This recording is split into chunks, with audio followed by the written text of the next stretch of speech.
Please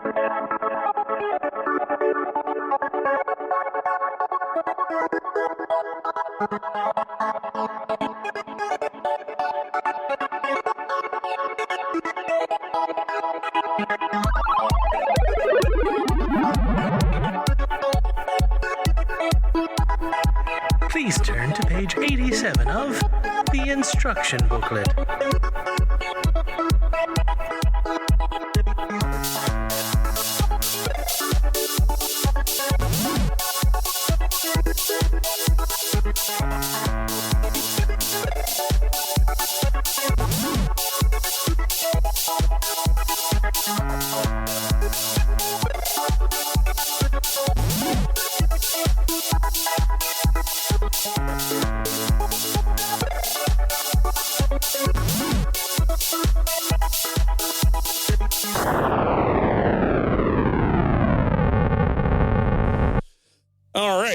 Welcome to the 10th episode of the Instruction Booklet. I'm your host, Jeremy, and I'm joined always by my co-host, a man who, against my better judgment, made a deal with a fairy, and we'll just have to deal with that. It's my co-host, Michael. Michael, what's going on?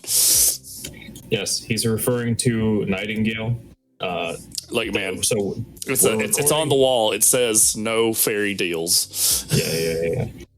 We're recording this on the same day that this early access multiplayer open world survival crafting game has come down. I don't know. You said CCAL was the proper acronym. Yeah, apparently. I didn't know that was a thing until today. Yeah. I've been playing a lot of Nightingale today. If you're listening to this and you have any opinion on or you're interested, it's a good game. There's some people are annoyed about server issues and stuff like performance issues. That's totally fair. It's a good game. I like it. I'm going to keep playing. Look, man, I mean, if, Helldivers 2 is fine, when you can play it. Just the server issues. Yeah, you just can't get into the game. Right. Anyway, so, yeah, welcome. This is our 10th episode. Holy crap, we've made it 10 episodes. Pretty cool. And this is our birthday month episode, so, happy birthday, Michael. Yeah, thank you. Should be clarified, not the birthday month of the podcast, but you and I's individual birthday months. Exactly. No, that's coming up in 2 months. Yeah. Which will be April, will be our 1 year anniversary show when episode 0 originally aired. Yeah. So anyway, other than, I guess, Nightingale, what you been playing? What you been reading and watching lately, Michael? I have been playing a lot of Tekken 8. Because that also came out recently, and it is really good. I've heard lots of good things about it. Yeah, I mean, I would not have imagined that so quickly there would be another fighting game that already just contests Street Fighter 6 as one of my most just favorite fighting games recently. Yeah. So that's been really good. I've been making my way through all of the endings of both Fear and Hunger and Fear and Hunger Termina. Which has taken a while, but it's been fun. Mm-hmm. And then, what else? I mean, as far as things that I've been reading or watching, I've been reading the manga Blame recently that I've been really enjoying. Yeah. The artwork is really good. Some very theoretically interesting things about technology out of control and sort of alienating itself from human aims and goals. Man, that sounds kind of topical with stuff that's going on in the world right now. Yeah. And then actually, I was really into the new Amazon Prime series, Has Been Hotel. Okay. It's a musical series. I like musicals, so I thought it was really fun. It's like a full Broadway cast, like an adult animated show. I remember seeing the pilot originally for that. Yeah, the pilot, it's totally different because, the pilot came out 5 years ago. I mean, it's not totally different, but it's much more high quality. Mm-hmm. Nowadays, it's like a full studio, like A24 picked it up. Some older fans are kind of annoyed by this, but the entire voice cast has been replaced by actual, Broadway and voice actors. Nice. So, Keith David is in it. Oh, the Arbiter? Yeah, and he sings. That is good. I am shocked. I did not know that man sings. Yeah, well, neither did I until I heard him singing, and he was good. So, well, I guess now I just need Halo the musical. Yeah. Nice. Okay. It would be better than whatever is happening with the Halo TV show. Otherwise. Oh man, that I haven't watched any of it, but I saw the clip where they were sitting around and the guy that's like portraying like, you know, Master Chief or whatever, and he was like, Yep. of course he has to take the helmet off. And I'm like, no, he doesn't. Like, Yeah. Did you guys watch Dread? I knew it was Carl Urban, but he never took the helmet off. Right. So, but It was just a weird choice. it is a very weird choice. If someone's out there and they enjoy Halo, the TV show, you know, shoot us an email at, like, I think it's instructionbooklet@gmail.com and just tell me why I'm wrong. I've heard it's fine if you can just put it out of your head that it's a Halo show. That is what I've heard. That's great. Cool. But what have you been engaging with? Man, my game stuff has like shifted so much in like the last few weeks because it was like I bought 2 games on Steam sale at the end of December, which were I bought Gumbrella and I bought a game called Scourgebringer that had been on my wish list for forever because it felt like hit $5 and Gumbrella is a lot of fun. It's from Doinksoft, the same people who made Gato Roboto and another game for the Switch called Demon Throttle, and they like making like retro style like games, but this one is more like story focused, I guess, and it feels like it's basically the best way I can describe it is what if you're playing Celeste, but instead of trying to climb a mountain, you have a gun. And there's like a revenge plot with this bizarre eldritch horror subplot. I've been streaming it on Mondays. And then Scourgebringer is just like a little fun roguelike that I enjoyed. It's like bullet hell and hack and slash. And then a few weeks ago, a friend of mine, actually friend of the show, who we tend to pick on, Mr. Pickens, got me BlazBlue Entropy Effect, which I think I showed you. It's, you know, roguelite with BlazBlue, and it's been a lot of fun. I enjoyed that. And then a mutual friend of ours, who Casey, got me Helldivers 2, so I played that for the first night. And I mean, when I loaded it up, I was like, "This is just Starship Troopers." Yep. So yeah, I've been. Cool. I see the appeal. It's fun. Yeah, like it's entertaining. I was you know, the Nightingale game that you've been playing. I have that on my radar as well. And a couple other games on my radar that are just like slowly starting to creep up. Like they're finally putting out gameplay trailers for No Rest for the Wicked from Moon Studios. The people who made Ori and the Blind Forest are making a Diablo-esque Dark Souls game. Interesting. Yeah, it looks really cool. So that's what I've been playing. Oh, and a friend of mine convinced me to download and play the Pokemon TCG online. Very cool. Yeah, it's surprisingly fun to play, and I like the fact that the online TCG basically gives you all of the cards, and you don't have to pay for a thing. I like that, yeah. Yeah, and then reading, I bought a really cool book called Death & Co. It's about a famous cocktail bar in New York, and I read through it, and I've got some other books that I'm kind of working on here and there. Watching lately, I'm still working on my watch of King of the Hill. We got like 30 episodes left. Oh, nice. Like the later seasons take on some subjects that I was shockingly like surprised that they were like talking about. Yeah. And then I watched the new Amazon series, Mr. and Mrs. Smith. I've heard it's good. It is extremely good. It's the same people who did Atlanta. So it's like Donald Glover and his like crew doing like a fun twist on the Mr. and Mrs. Smith formula. And you know, just reading a couple of comics and stuff like that here and there. I'm excited that I read the new Jonathan Hickman Spider-Man book, was very good. Is it the Ultimate? Yeah, it's Ultimate. It's nice. I'm excited. It's so good. Like that first issue was like, okay, you know, this is going to be a completely different like idea, and you know, brace yourself, people. He's married and has kids.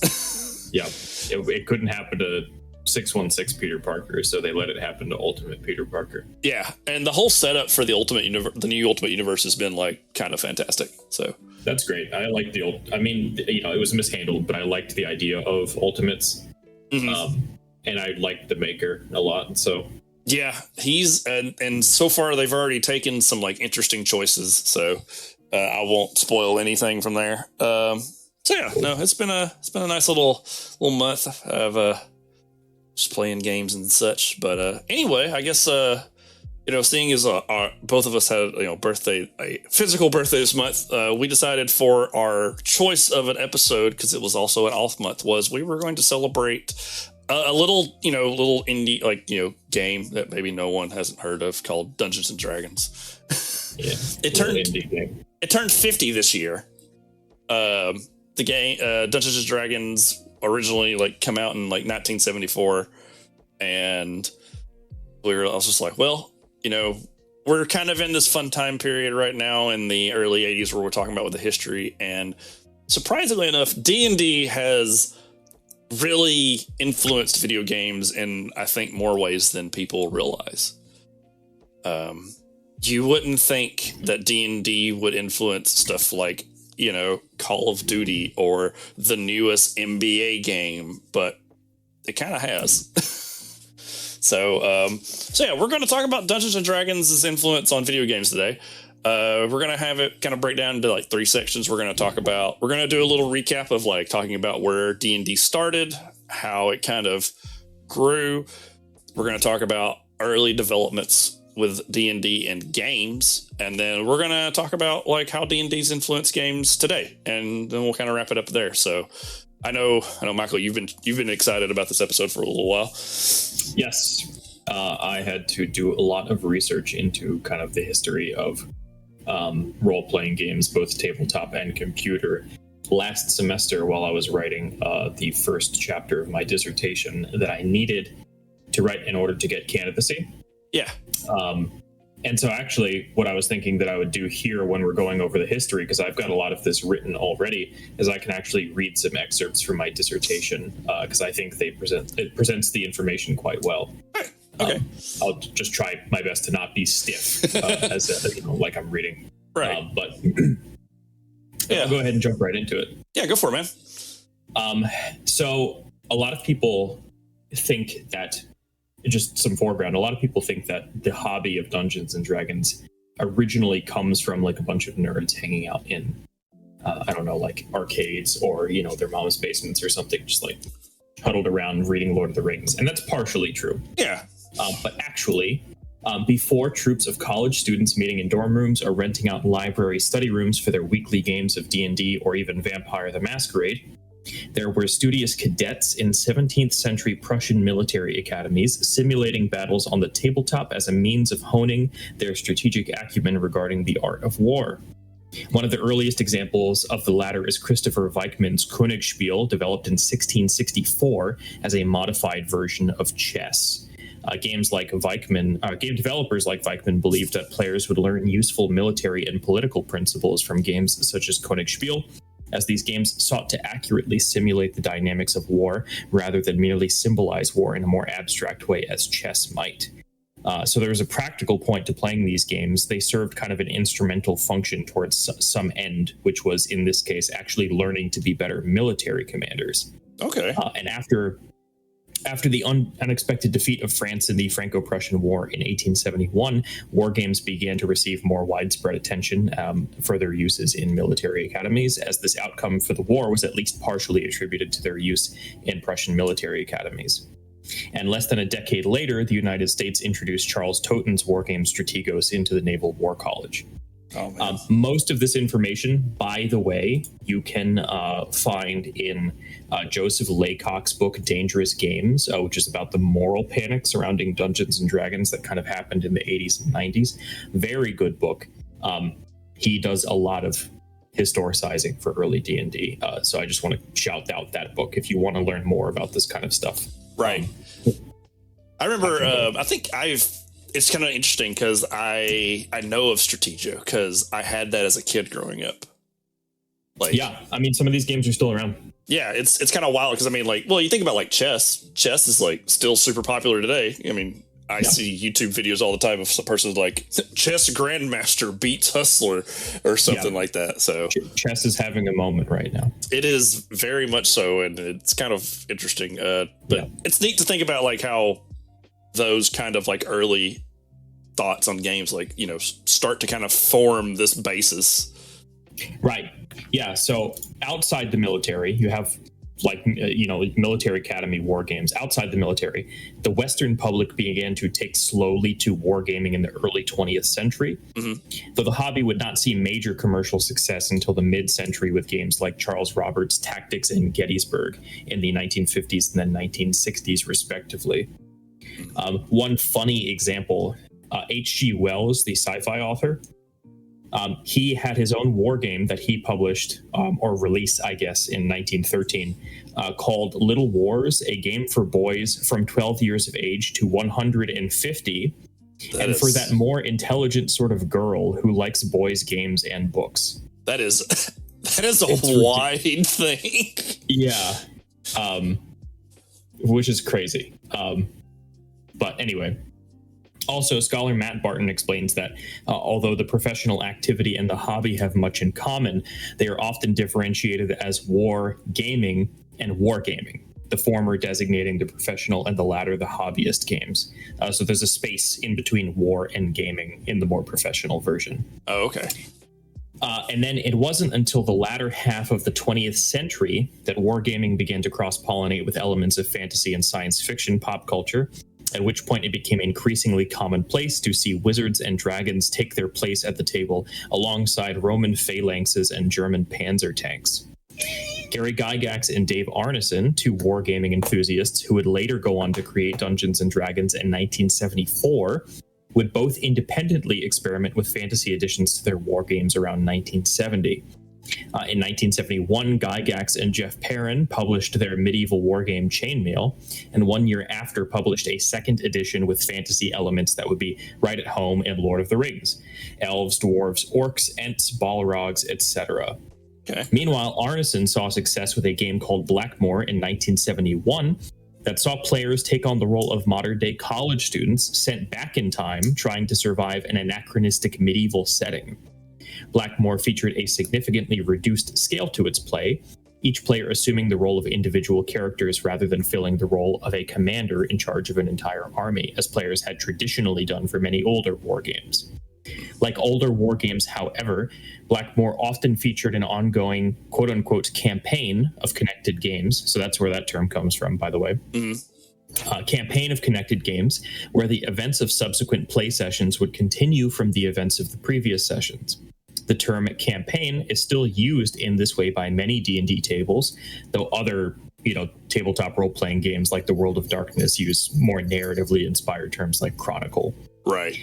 And then when Gygax and Arneson met for the first time at 1972 at Gygax's Gen Con in Lake Geneva, they began collaboration on a handful of projects, one of which would go on to become the first edition of the now legendary Dungeons & Dragons role-playing game.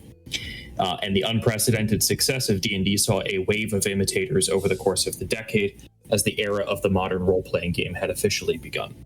Nice. It's funny, for some of the research, I actually found PDF scans of Chainmail and Blackmore and read them both in research for all of this.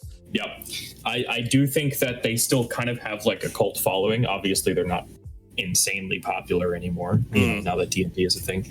But they kind of have a very important moment in the history of this hobby, even if neither of them are quite yet like I would call a tabletop RPG in its truest form, which is kind of what D&D is.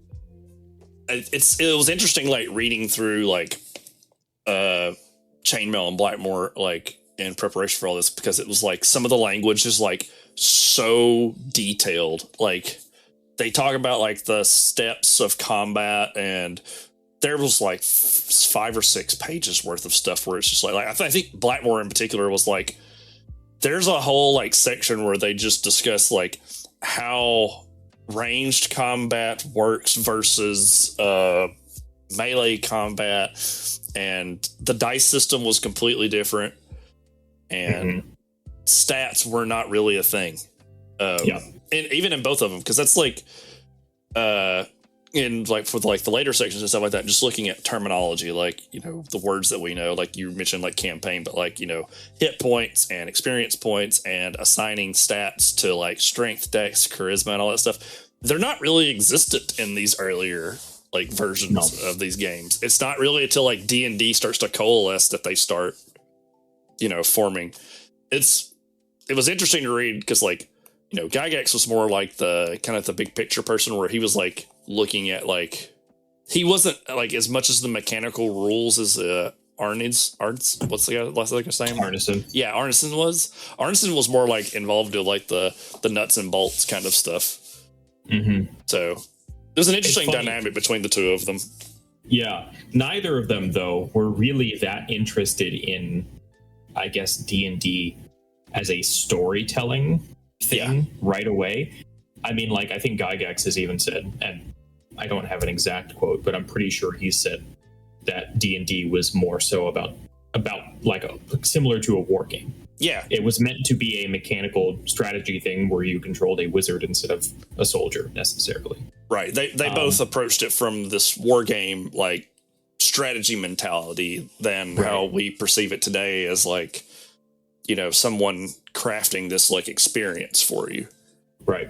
But something that was definitely kind of in the air, even in the pre-D&D war games, was that the more you shrank the scale and the more you got more people involved and you had them control like individual actors within a kind of world, the more the possibility for something like role play started to emerge. Right. Laycock in his book talks very importantly about another game that was kind of an experimental game called Braunstein from 1968 that I want to briefly flag here. Uh-huh. In 1968, Dave Wesley organized a game called Braunstein at the University of Minnesota, a game in which players would assume various roles in and around the fictional German town of Braunstein during the Napoleonic Wars. Players could assume the roles of military commanders, the same as in the older war games, but additional players could assume the roles of various parties in Braunstein, the mayor, the banker, the university chancellor, and others. For these other players, the joy and participation was not necessarily about influencing the final outcome of the French siege of the city, but rather taking part in the shared story that unfolded at the table as the players took the narrative into their own hands. For example, Braunstein was often an open-ended autotelic experience where the fun was less about winning or losing, but simply playing, which is something you can say about D&D in many cases. Yeah. And one of Wesley's players at this table was a young Dave Arneson, who was particularly enthusiastic about Braunstein and would later kind of take a lot of influence from that, going on to work on Blackmore and kind of use a reduced scale to the play for that game. Neat. Yeah, that's kind of when I was the interview I have that I read with Arneson talks about like him looking at like the mechanical stuff of like how he adopted some of the stuff from the older war games into D&D, because like apparently just because on top of all this I found like scans of the original like first edition D&D, and it's kind of weird going back and reading those books and just, man, the language is just like so fine-tuned and detailed. Like there's so much like drilling down into this like into like niche scenarios. Yeah, they're very crunchy. They are. There's like the statistical stuff inside of like early D&D and early like role-playing games was just like, I can definitely see now that you've mentioned it, like where these war game influences are there. Yeah. Okay. So yeah, now that we've kind of got a little bit of like idea of where like D&D started and how it kind of came to be, if folks remember from our episode 7 where we talked about mainframe gaming, around this time and like when D&D is finally getting published and starting to get out, around the 70s, there's also, all these advents of computers and, basic and magazines about like creative computing and early programming compilations like 101 Basic Computer are starting to like really like become a thing. And it just so happens that sort of the same people who are working on these games also share some interesting like, stuff along with computers. And you have this kind of like side by side like boom with all of these like RPG, like these role-playing games are coming out who sometimes are just straight up just D&D ripoffs. Like we mentioned, like with the Play-Doh, there was a game called DND, like the letter N. Yes. There was Dungeon, Moria, and Oubli. So, and these games like explode, and they were played on mainframes. But what's interesting to read about these games is they actually, I think, do a better job of capturing the role-playing element of D&D than the numerical stuff, because all the numerical stuff's happening in the background on the computer. Mm-hmm. So it's automating away the function of the game master, more or less. Right. You know, and it's all of the random stuff of like rolling dice and stuff like that is being handled in the background, which I feel like, you know, and this is just, I guess, from my opinion, is like, this is what helps the role-playing part of, you know, that kind of come forward. You know, sure, like Moria's like, oh, we've got to escape this, you know, there's this dungeon you need to make your way through. Or Oublet was kind of the same way. Like watching people, like it's kind of boring to watch, but I found like, you know, sort of playthroughs through these things. And it's like, you know, watching someone navigate a text-based adventure game is not the most exciting thing in the world, but I could see where it's like, you know, the fill in the blanks kind of stuff with like how D&D works.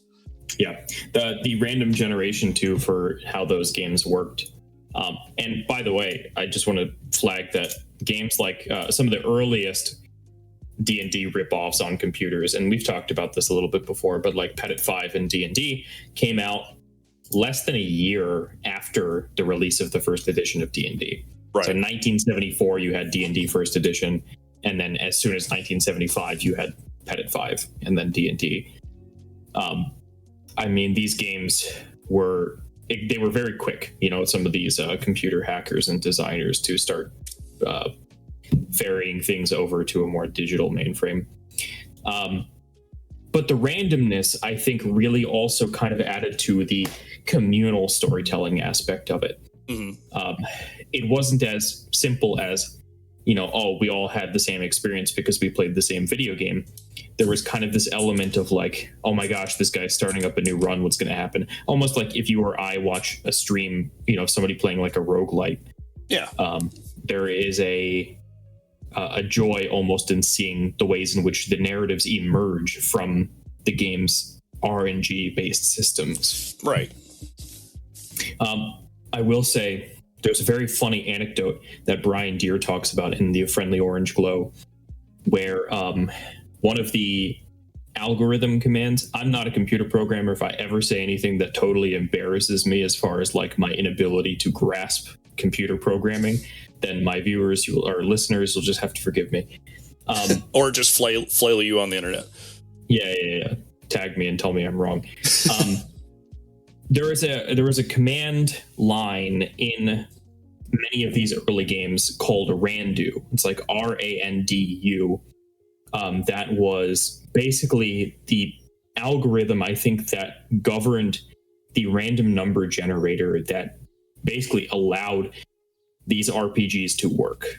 Mm-hmm. And the reason that you needed the random number generator is because D&D was random. When you make an attack roll in D&D, it's not often, you know, like if you're playing a video game, for instance, let's say you're playing The Legend of Zelda. When you attack something, you know exactly what's going to happen. Right. You swing your sword, you hit the thing that's in front of you. D&D, not so. For anyone who doesn't know how the game works, you roll a D20, which is a 20-sided die, and you need a certain number or higher to hit. You know, maybe you need 12 or higher to hit. And if you roll 11 or lower, it misses. So there's always an element of random chance involved in whether or not you can actually do something properly. Mm-hmm. You needed a random number generator in order to make this a fundamental part of these games. In fact, we have this in the notes a little bit later, but I'll just say it now. Matt Barton, one of the scholars of kind of early computer role-playing games, has distinguished randomness as a major element that differentiates computer role-playing games from adventure games. Right. What is an adventure game, you ask? So we've mentioned Colossal Cave Adventure a few times.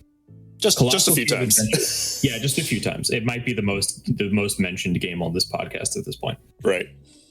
Colossal Cave Adventure has no random elements. if you know exactly how to get to the end of the game and you know exactly how to do everything in Colossal Cave Adventure, you can speedrun the game basically without any difficulty. Overcoming obstacles in that game is simply a matter of, do I have the right item I need right now to overcome this obstacle? So you run into a dragon, for instance. Do I have the sword to kill the dragon? If I do, I simply say use sword on dragon and the dragon dies. In most video games, like if you've played an RPG, you know that this is not the case. You know that you need to attack the dragon many times. There is a chance to critically hit. There is a chance to miss. There is a chance that the dragon will use certain moves based on a random number table. There's a lot of random elements involved. Right. And this differentiates an RPG between an adventure game, because an RPG has randomness and an adventure game doesn't. And so Randu, this code, this line in the algorithm, actually took on the status of a kind of cult deity, where the guys in this computer lab playing on these Plato mainframe computers would begin to say things like, I'm going to do X, Randu willing. They would pretend as if they were praying to Randu in order to get good luck and good fortune with their random number generation. That's hilarious. And it was so funny because, Randu was a fickle god. Those games were actually so messed up that if you used the fast travel system in those games, which basically relied on just using magic to teleport you, you could teleport into a building or into a rock and just die instantly. It was like the Wild West in terms of how just insane those games were. Mm-hmm. Those are the early computer role-playing games. But again, I've mentioned Matt Barton a couple of times. He's got a very good book, Dungeons and Desktops. He would call the first real computer role-playing game a game from 1979 called Calibeth, The World of Doom. Yeah. And the reason that Matt Barton distinguishes this as his kind of choice for the first computer role-playing game is that Calibeth is the first game to be available on home computers rather than mainframe computers. Yeah, because we're in the end of the 70s. Home computers are becoming more accessible. Right. The 78 crash has just happened. Yes. Home consoles took a bit of a hit, but as we mentioned we were talking about the 78 crash, home computers were actually kind of thriving at that time, and they were becoming more popular, which is what kind of led to that. So yeah, you start having these games start to crop up. After, Alchebeth, The World of Doom, there's always there's the other ones that start popping up that are more significant that I listed them out. There was 81, there was a game called The Demon's Forge, and Telengard. And then another game that kind of grew into something bigger and actually kind of grew out of Alchebeth, a game called Ultima, which, for anybody that knows, goes on to become one of the early MMORPGs. And it also has one of the earliest games to be a immersive sim, because there was, I think that was there's the first person Ultima game. And then, there's a nice little bit of a dip. And then you have a game like Might and Magic, a game that I actually played at one point, which would go on to spawn all the Might and Magic series. If anybody's ever played Heroes of Might and Magic, I played a lot of Heroes of Might and Magic too. So it's neat that all of these games kind of spawned out of that Plato era. And even more so if you start to think about these impacts of how D&D starts influencing this development. You go from these the MUDs and the Plato games to the CRPGs in the 80s to in the back half of the 80s, which is a place somewhere we'll eventually get to where the consoles start showing up. You start having this really interesting effect of a game like Final Fantasy shows up. Mm-hmm. And, Final Fantasy is clearly an RPG. It has, you hit enemies, random numbers pop up, but there's more of a storied element now. So they're kind of merging the two, your adventure game and your RPGs are starting to kind of meld into one. And then you start thinking about in the late 90s, you have people like BioWare who start making some games like, I don't know, Baldur's Gate and Neverwinter Nights and Icewind Dale on computers. So it kind of starts like coming full circle at this point. D&D has grown enough that people are now making games about D&D. And so I guess that kind of leads us into like talking about our more modern influences. The first one that comes to my mind is one that is kind of surprising. You start thinking about like modern influences. People are like, oh, you're just going to keep making RPGs because we have RPGs today. Yeah. Mm-hmm.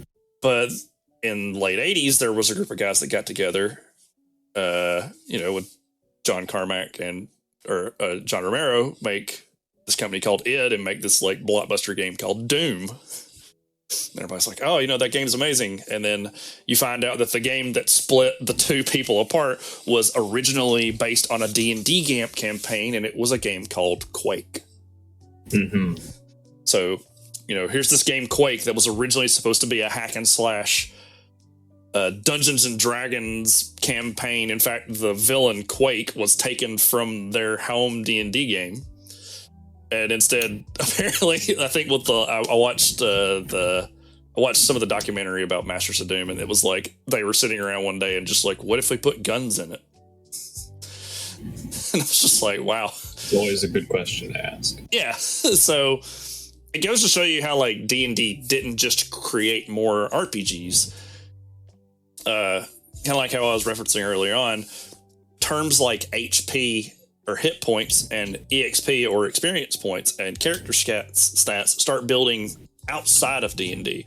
I actually have an interview from website GameSpy with Arneson by Alan Rausch from 2004 with a quote of, "It would have been Arneson's Blackmore campaign that first tossed out the either/or combat matrix of the original game, adding in innovations such as hit points to determine how wounded a character was, and the idea of advancing levels and experience to indicate growing power."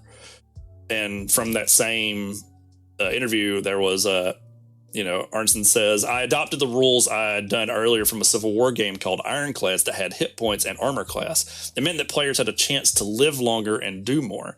They didn't care that they had hit points to keep track of because they were just keeping track of little detailed records for their character and not trying to do it for an entire army." So it's almost kind of like you start to look at it in this like scope that they sort of like the creators themselves started to realize that it was less about the combat and people were more attached to the characters they were creating. Right. So they had to develop these systems to define these characters that they're working on. And it makes for more interesting scenarios and storytelling if your character can take a little bit of damage or, barely scrape by. Mm-hmm. But then like chess, right? I mean, I don't know specifically how some of these earlier war games worked, but I have to imagine that if this is kind of a unique aspect to them, that they have hit points. Yeah. That many of them were probably like chess, where it's just like you take a piece. Yeah. It's like there's no, I move my pawn into that spot, and it's like, okay, my king has 5 health left, right? And like, it doesn't happen. From some of the reading that I was doing with like Blackmore and Chainmail, it was almost like have you ever played Advanced Wars? No, I have not. Or it's kind of like that, where it's like you have your two armies. It's like kind of like think about Risk, where it's like you have your two armies, and whichever one the greater number was, you would roll dice, and that would determine which pieces of your army would go away. It was almost like the armies themselves were a singular unit, and they were comprised of like multiple pieces.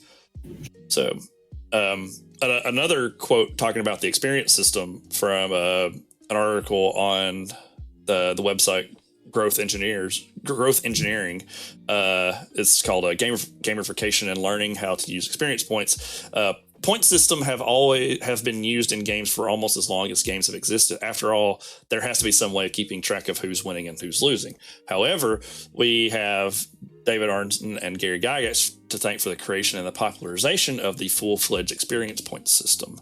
They are known as the fathers of role-playing games for good reason. Back in 1974, they worked on a fantasy war game called Blackmore. Following playtests, Arneson and Gygax added experience points to allow players to reach higher levels. So and that's interesting to think about because like where I was mentioning earlier, where you wouldn't consider stuff like that, but like the idea of experience points and hit and health points was also how Romero and Carmack thought about with Doom was, hey, your guy has to stay alive somehow. What if we just slap hit points on them?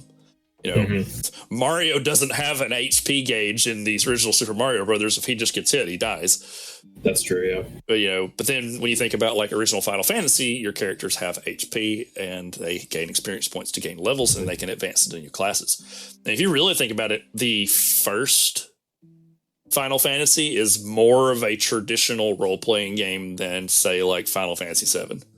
Because, you know, with like 1 and 3, your characters level up and you can actually build your party any way you want. You want to have a party of 4 fighters? You can have a party of 4 fighters. So, you know. Yep.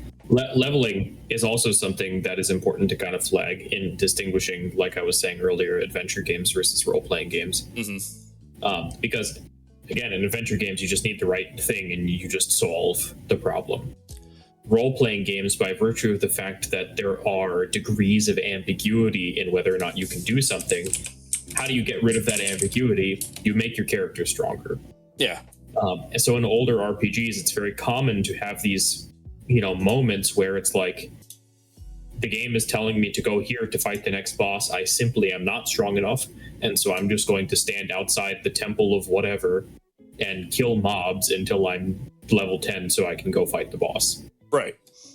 And yeah, you know, grinding becomes a real thing sometimes. Like, I'm fairly certain, you know, when I played Final Fantasy 6 for the first time, there were parts in the game where I was like, I'm just going to stay around here and fight these guys for a while. So my party's like really leveled up. So, you know, like, you know, we're talking about all this terminology, but then like you start looking at it like a macro level and it's like suddenly like later on you have all of these like people who are adapting these terms. Like I mentioned earlier, Call of Duty now, you know, your character has HP. Your characters actually level up in a first person shooter game now. And even in a wider level, you have, as much as I really don't like them, you know, you have all of these like battle passes that have experience. Right. So the story modes are called campaigns. Yeah. Yep. Yeah, I mean, it is funny to think that pretty much any game that has a level up system kind of owes, even if it doesn't remember it, like somewhat of a genetic heritage to D&D, right? League of Legends owes things to D&D. Actually, maybe that one's a little bit more obvious, but right, but like, you know, like I mentioned with like, if you're playing the new Madden game, you would never... Oh, yeah, you did say that, yeah. You would never think about like, oh, I've got to level my coach up. Like, yeah. Because it's become so ingrained in our society. And, you know, even in a bigger level, you know, right now, where D&D is having this like gigantic like pop culture wave. You know, last year we had a D&D movie that was really good compared to the one that we had in like the 90s. Yeah. So, and Baldur's Gate 3. Yeah, Baldur's Gate 3 was Game of the Year last year. There's all of these like amazing things that's happening with D&D, but like when you start like kind of winding back and like peeling back all of these games, like RPG elements as a whole have like kind of wormed their way into every facet of games now. Yeah, just about. Right. So, yeah, like it's wild. And, you know, a game that we're going to be talking about soon that I think will be kind of interesting to, you know, you're talking about like with Colossal Cave Adventure on the complete opposite end of this like adventure game where everything is purely random. You think about games like Rogue and how it is a set adventure, but there are random elements everywhere. It kind of takes out some of the RPG stuff, but then, or like you start thinking about like how the, you know, like the like intense storytelling games of like why am I losing the thought of the actual phrase that we call it? Immersive sims, how they are essentially like, what if we took Doom and, still let you do combat, but now we're going to let you decide how to get through this thing. Yeah. It's interesting. Yeah. This is maybe a recurring theme that I like to do on the podcast, but the problem when it comes to trying to define anything clearly is that the harder you look, the more you're always going to find exceptions to the rule, right? Right. We talked about this with early video games, where it's like, where does video game history begin? Does it begin with Tennis for Two? Does it begin with Space War?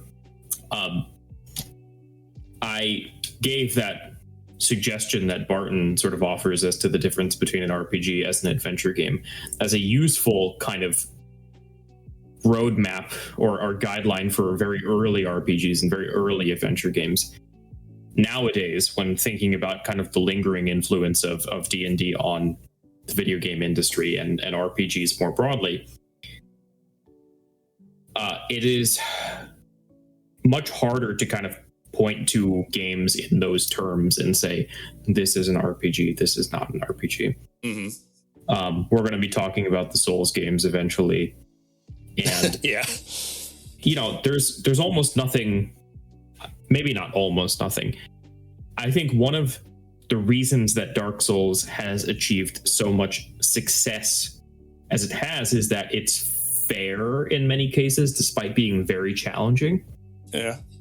In Dark Souls, you know exactly what's going to happen in most cases, like unless the game itself is fighting against you, like the camera and like Bloodborne. But you never press a button going to attack the boss thinking that there's, a 50-50 chance that I hit and it's just going to come down to a random dice roll. Right. You either hit the boss because your button, it's like I said with Legend of Zelda earlier, you press the button and if the boss is in the right spot and your weapon goes the right way, you hit the boss. I would still certainly consider Dark Souls to be an RPG. It has all of those elements that we gestured towards otherwise, which is to say you level up, you have stats, your character gets stronger over time. But in this particular instance, the randomness has been curtailed a little bit in favor of having a more fair challenge. There are still random elements present in the Souls games, like item drops and that game is a curated experience where enemies are always placed in the same place every time, and you always know I'm going to hit, I'm never going, if you miss, it's more of a mechanical thing than my number missed. Think about XCOM, where it's you can be point blank at someone and still have an 83% chance to miss, or an 83% chance to hit and still miss. Right. I think the game that we were talking about when we were first writing these notes is, a game both me and you played, which was Blood Bowl. That game is, random chaos fine-tuned. Yep. I've got an advantage to hit this, to always knock this guy down, and I rolled 3 skulls and now I'm screwed. In order to score a touchdown, I have to roll a roll that is 83% likely to succeed, and I have a re-roll backing it up, and I fail twice. Yeah, that kind of stuff. You were talking about the Souls games, and my brain immediately was just could you argue that Colossal Cave Adventure is just a Souls game?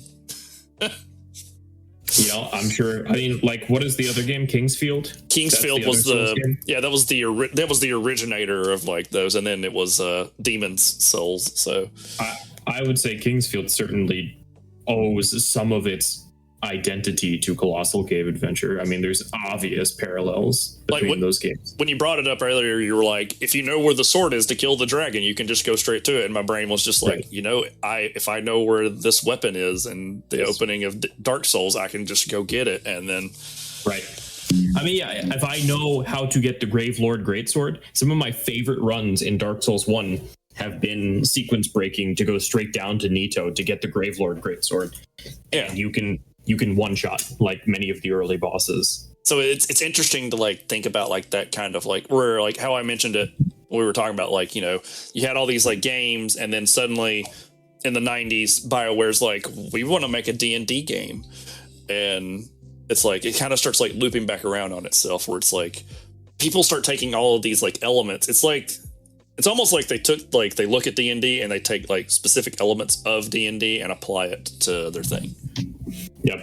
So, but so I kind of want to, it's like the man with it's the two space people. It's all D&D. Yeah. Always has been. Compared to something more reliable like Dark Souls in terms of hitting enemies, you have examples like early Elder Scrolls games. Mm-hmm. One of the difficulties for me for a while in going back to try and play Morrowind was that hitting enemies in Morrowind is not actually based on standing in front of them and pressing the button properly like in Skyrim or Oblivion. Yeah. If your skill is too low, like if your dagger's skill, for instance, is not high enough, and you have a dagger in your hand and you start swiping at the Daedra in front of you, you will be told over and over and over again by the game that you are missing, despite the fact that you are sitting there and your dagger is clearly clipping through their body. Right. Like that mental connection would just make me angry. Right. It like that's an example of it where it's like, I understand why this is happening. Like I understand per our description of how RPGs work, that this is designed in order to balance the difficulty curve in such a way that encourages me to level up my skill with daggers. However, it also sucks. Right. Which, Morrowind's a great game. I'm not going to hate on Morrowind too much, but that element of it I think has aged quite poorly. It just makes me think of the sheer frustration of like playing Pokemon and your Pokemon keeps missing, or if they get confused and keep hitting themselves. Right. Like, just like, again, there's more examples of like, RPG elements in a game that gained this influence from D&D. Yeah. So, the polar opposite of Dark Souls in everything except punishing difficulty is a little game that I've been enjoying, Fear and Hunger. I was wondering how you're going to work your way around to that. Yeah. Fear and Hunger in many ways is almost the opposite of Dark Souls in terms of the RPG elements it chooses to keep. Super Eye Patch Wolf in his video on the game actually makes the argument that Fear and Hunger is more of an immersive sim than an RPG. Mm-hmm. Because in Fear and Hunger, you cannot level up. Your character's stats do not increase in any way whatsoever, save for items that you pick up that can help you increase your stats. Now, this changes a little bit in the second game, but not significantly. Mm-hmm. The main way that you progress, quote unquote, in Fear and Hunger is you actually get items. Yeah. Your character at the end of the game is almost functionally identical to your character at the beginning of the game, except you have a very powerful sword, you presumably have very powerful armor, or you've learned a very powerful spell that is going to help you fight a particular boss. And then the combat in Fear and Hunger, again, opposite of Dark Souls, is very heavily reliant on, random chance to hit or miss in such a way that can be very frustrating, but also very clutch sometimes when you dodge an attack that would have killed you. Yeah. But, to that point of, I would say, a little bit contra Super Eye Patch Wolf, that Fear and Hunger actually in many cases ends up being more of an adventure game. Yeah. Because it's a game where if you know exactly what to do, you can beat the game in like 20 minutes and it's not hard. Mm-hmm. There are some bosses actually that they have, in combat, you can talk to them. I guess this is kind of like an Undertale design influence as well. Instead of fighting, you can talk to them. And if there is a specific dialogue line that you follow, the boss will actually just give up and you win instantly. Huh. And so that eliminates the random element at all, which is to say it's like an adventure game because you know exactly what to do. But even then, I would still consider Fear and Hunger an RPG, right? So again, it's like, it's ambiguous, and that's not a bad thing. In fact, that can be a good thing. Yeah. It's interesting to see how as the show will progress, you as the listener will hopefully see this as well as like how the games progress over time, like how elements start folding into one another, like how we mentioned all of these like D&D elements have made their way into like various aspects of other games. Like game design as a whole really looks at old stuff to find like new ways to do things, and starts to, like we said, like, they'll start like mixing them in, or they'll start like adding stuff in where it's like you're mentioning here, where like Fear and Hunger, like it's got RPG stuff in it, but it also has adventure stuff in it. There are random stuff, but then there's also like, if you know what to do, it's there. So, and then, we mentioned like these, and then you start looking like outside of stuff that doesn't fall within like the purviews of like fantasy or, or like adventure style stuff where it's like, oh, here's a sports game, and then here's like this first person shooter, and here's this like tactical strategy game that has RPG elements added into it. I think it's interesting that people refer to that kind of stuff. Like, they'll just be like, oh, no, it's RPG elements. And my brain generally tends to go like, oh, yeah, no, it's just kind of like D&D. Like, I remember playing Knights of the Old Republic, and if you wanted to turn it on, it would show you the dice rolls that the game is actually making. That's really cool. I didn't actually know that. Yeah, like, there are internal dice rolls that are happening because they built that system on the same systems that they built, like, with, because BioWare already had experience with like Baldur's Gate and Neverwinter and Icewind Dale, so they already kind of knew how they wanted the RPG stuff done, and then they got a license from Lucas Games to make a Star Wars game, so they made Knights of the Old Republic, and then of course they went on to make I think it was Jade Empire was the next one. And then, of course, there was Mass Effect. And then, oh, BioWare, how you've fallen. I blame EA. Yeah, I blame EA as well. So it's but a lot of the old devs from BioWare just made a new game recently. We promise we're not being paid by these people. So.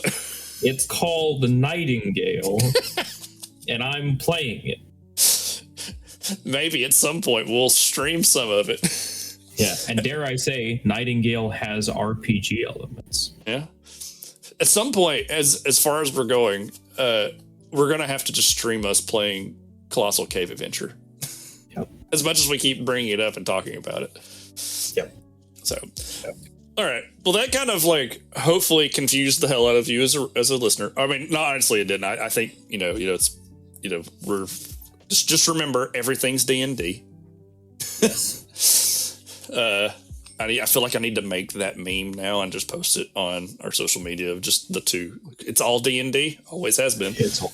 Always has been. Yeah. Everything's salad, was it? And that was the so. But anyway, we're gonna do our wrap ups real quick. Do our plugs, anything we want to say before we wrap up, and then just to kind of give everybody a projection of the future, next month we're going back for a history episode. We're going to be talking about the golden age of video games, the time period from 1980 to up to 1983. It's kind of an interesting period. There's a lot of stuff happening with growth. The month after that will be April, which is our 1 year anniversary show, which we'll tentatively be discussing a little tiny game that we've mentioned here called Rogue and its impacts and influences. Yep. May will be our next history episode, which we'll be covering the video game crash of 1983. That one might wind up spanning 2 episodes. I don't know yet. Yeah. There's going to be a lot to talk about. June is kind of up in the air right now. We're not really sure what's going to happen in the month of June. July will be a history episode, and then kind of from there, we'll see how things goes. But once we hit our 1 year anniversary, I think I've brought this up before, we're going to be looking into trying bringing on some guests into the show, some people to talk with, and how we plan on doing our guest episodes are we're going to do an episode talking to the guests and us interviewing it, and then we'll have another episode that follows it. That'll be them on a subject they want to talk about, and us also doing our normal breakdown of the subject they want to talk about. So if we have a special guest, you might get us twice in 1 month. Who knows? Very exciting. So yeah. All right. Well, Michael, where can folks find you on the interwebs? Macroprawns on Instagram. Okay. Or rather, macro_prawns and then macroprawns on Twitter, because I am still there. So again, it's the aquatic animals, mackerel, prawns. It's a joke. All right. And just remember, my name's Jeremy. I have a twitch.tv/backwards hero where usually on Mondays I was streaming Gumbrella. I also play games on Monday nights if I can, if I have Monday free. I also have an art account that's on Instagram and Facebook. It's called Press Art F4. It's all like one art, like F4, like pressing the button. And then shockingly, Cajun Greatness is coming back. So if you're sick of me talking, don't listen to that. Actually, do. We're gonna be recording again this Sunday, and then there will be an episode coming out after that. I think we're watching The Retirement Plan, and then you can also find us here on the instruction booklet. You can go to our link tree, which is linktr.ee/instruction booklet. We now have a Twitch account. We haven't streamed anything on it yet, but we will soon. Michael might wind up streaming Nightingale because apparently it has Twitch drops. So yeah, it does. Well, for the next week or so, it'll have Twitch drops. So yeah, and so by the time you hear this, you will have missed the Twitch drops. Exactly, it'll be gone. You can also find us on the All You Can Hear podcast network. We really thank these guys for putting up with our shenanigans. You can find them on anywhere where Spotify, SoundCloud. Apparently Google Podcast is going away and it's all migrating over to YouTube now because that's what Google does. So, but anyway, thank you again for listening to us talk about D&D for a little while. If you're interested, hey, go to your local bookstore. There's probably some books out there. Play some D&D. There's like so many podcast, YouTube channels, TV shows where people are playing D&D. I'm sure if you spit, you will hit some D&D somewhere. Yep. Or especially after this episode. Or, explore other tabletop games out there. There's, the World of Darkness. There's tons of other great tabletop games that exist out in the world. So I've been running a group of Changeling the Dreaming recently. That's been cool. Sweet. So anyway, again, thanks for listening. Tune in next month as we get back to history stuff. So we'll talk to y'all later. Bye.